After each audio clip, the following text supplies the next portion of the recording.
కూటమంటే పిడికిలి ఈ మాట అన్నది సాక్షాత్తు ఉప ముఖ్యమంత్రి జనసేన అధినేత పవన్ కళ్యాణ్ గారు. ఒక పని చెయ్యాలి అంటే ఇన్ని శక్తులు గుమ్మి కూడా అన్ని వేళ్ళు ఒకలా ఉండవు. కానీ ఏ వేలికి ఈ బొట్టనేలు తీసేస్తే ఏం చేస్తాం, ఏకల వీళ్ళ ఏం చేయలేము. సో ఎవరు ఎక్కువ ఎవరు తక్కువ లేదు, మొత్తం కలిస్తేనే పిడికిలి. ఈరోజు ఉమ్మడి ప్రకాశం జిల్లాకి సంబంధించినటువంటి మార్కాపురంలో జరిగినటువంటి దాదాపు 1290 కోట్ల రూపాయలతోటి మరి తాగునీటి పథకం శంకుస్థాపన కార్యక్రమంలో ఏపీ ఉప ముఖ్యమంత్రి కొన్ని సంచలనమైన కామెంట్స్ చేశారు. ఆయన వేదిక మీద మాట్లాడుతూ కూటమి అంటే పిడికిలి అని చెప్పేసి మాట్లాడారు.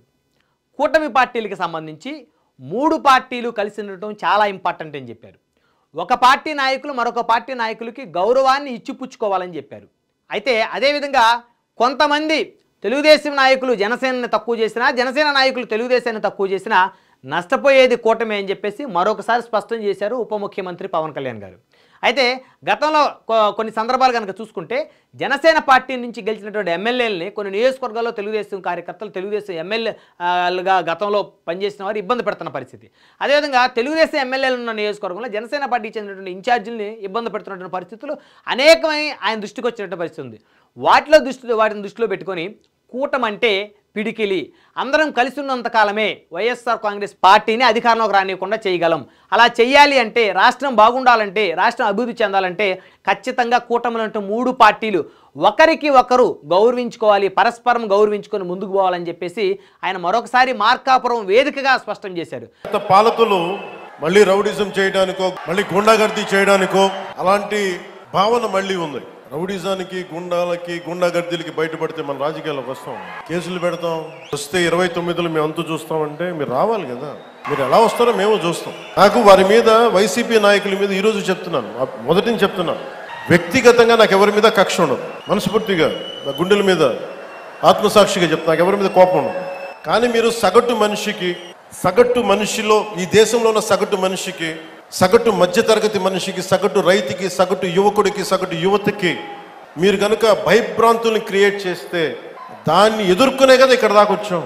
మరొక అంశం కనుక చూస్తే మేమెప్పుడూ కూడా తెలుగుదేశం పార్టీని తక్కువ చూడలేదని చెప్పేసి జనసేన అధినేత ఇండైరెక్ట్గా టీడీపీ నాయకులకు చురకలంటించారు.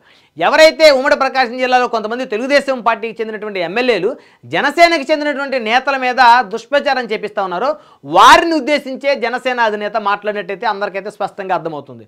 చంద్రబాబు నాయుడు గారి అనుభవం ఈ రాష్ట్రానికి అవసరమని చెప్పేసి నేను ఆయనతోటి జత కట్టాను.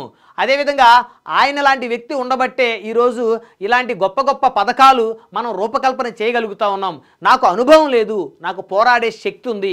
చంద్రబాబు నాయుడు గారి దగ్గర అనుభవం ఉంది, నాకు పోరాడే శక్తి ఉంది. కాబట్టి ఈ 2 కలిస్తే రాష్ట్రం బాగుపడుతుంది అనేటువంటి ఉద్దేశంతో మేము ముందుకొచ్చాము కలిసి పోటీ చేయడానికి అని చెప్పారు. అదేవిధంగా భారతీయ జనతా పార్టీ లాంటి కేంద్రంలో అధికారంలో ఉన్నటువంటి పార్టీ మద్దతు మనకి ఉండబట్టే మరి వేల కోట్ల రూపాయల శంకుస్థాపన కార్యక్రమాలు మనం చేయగలుగుతా ఉన్నాం.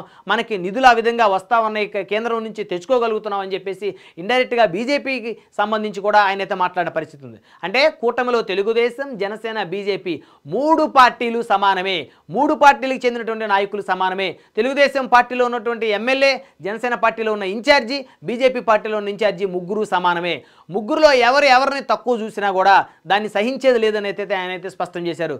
అదేవిధంగా జనసేన పార్టీ ఎమ్మెల్యేలు ఉన్న దగ్గర టీడీపీ ఇన్ఛార్జీలు కనుక తక్కువ చూస్తే వారిని కూడా సహించేది లేదని ఇండైరెక్ట్గా జనసేన అధినేత ఉప ముఖ్యమంత్రి పవన్ కళ్యాణ్ అయితే చాలా స్పష్టంగా ఇండైరెక్ట్గా ఆయన చెప్తున్న పరిస్థితి స్పష్టంగా కనపడతా ఉంది.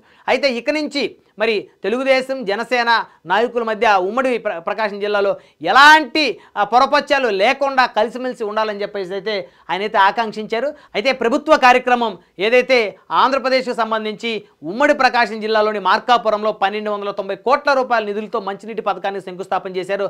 అదే వేదిక మీద ప్రభుత్వానికి సంబంధించినటువంటి 3 పార్టీల గురించి మాట్లాడుతూ 3 పార్టీలు కలిసిమెలిసి ఉండాలని, 3 పార్టీల్లో కొన్ని ఇబ్బందులు వస్తున్నాయని చెప్పేసి అయితే ఆయన అయితే చాలా స్పష్టంగా మాట్లాడారు. అయితే నాయకులు మేము పైన కలిసే ఉన్నాం, కింద గ్రౌండ్లో కూడా గ్రామ స్థాయిలో కూడా కార్యకర్తలు 3 పార్టీల కార్యకర్తలు కలిసి పనిచేయాలని, ఆ విధంగా కలిసి పనిచేస్తే మాత్రమే మరి రాష్ట్రం ప్రభుత్వం మరి సక్రమంగా రాష్ట్రాన్ని పరిపాలించి మరి అభివృద్ధి దిశలో ముందుకు తీసుకెళ్లేటువంటి అవకాశం స్పష్టంగా ఉంటుందని అయితే ఆయన మరొకసారి చెప్పారు.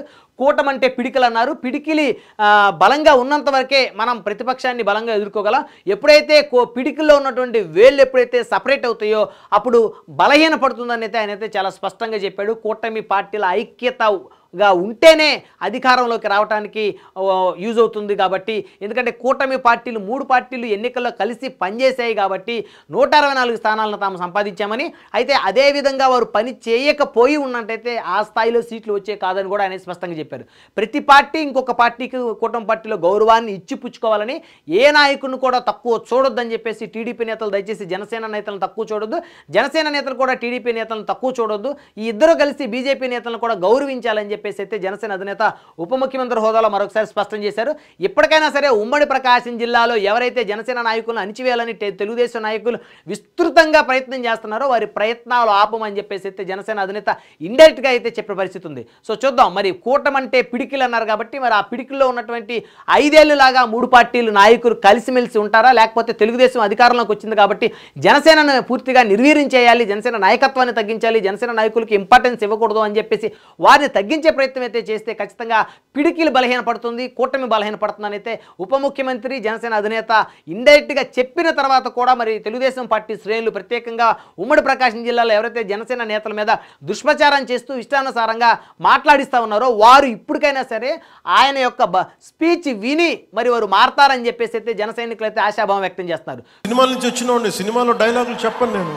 పుత్తుకలు కోసేస్తాం, మిడకాయలు కోసేస్తాం అంటే కోయడానికి మేమేమన్నా చొక్కా ఇప్పి చూపిస్తామా? నేను సినిమాలో డైలాగులు చెప్పడానికి కూడా ఇబ్బంది పడతాను. సింహం గడ్డం గీసుకుంది, మేము గడ్డం గీసుకోలేదు. ఈ సరదాగా ఉంటాయి మిమ్మల్ని చీరప్ చేయడానికో సరదాగా చేయడానికి. చూద్దాం, మొత్తానికి ఉప ముఖ్యమంత్రి 3 పార్టీల కలయిక గురించి చాలా రోజుల తర్వాత స్పష్టంగా మాట్లాడారు. కలిసిమెలిసి ఉండాలి, కలిసిమెలిసి పోరాటం చేయాలి, కలిసి ఉంటేనే కలదు సుఖం అనే రీతిలో ఆయన అయితే ఇచ్చినటువంటి స్పీచ్ ఏదైతే ఉందో అది పలువురు తెలుగుదేశం, జనసేన, బీజేపీ 3 పార్టీల కార్యకర్తలను అయితే ఈరోజు జనసేన అధినేత ఉప ముఖ్యమంత్రి పవన్ కళ్యాణ్ గారి స్పీచ్ అయితే ఆకట్టుకుందని చెప్పాలి. ఆయన మాట్లాడినంతసేపు కూడా 3 పార్టీల కార్యకర్తలు ఈలలు చప్పట్లతోటి మరి కేరింతలు కొడతా ఉన్న పరిస్థితి ఉంది. మేము 3 పార్టీలు కలిసే ఉంటామని చెప్పేసి కార్యకర్తలు అందరూ కూడా ఆయనకైతే ఒక ఇండికేషన్ ఇచ్చినట్లయితే స్పష్టంగా అయితే అర్థమవుతుంది.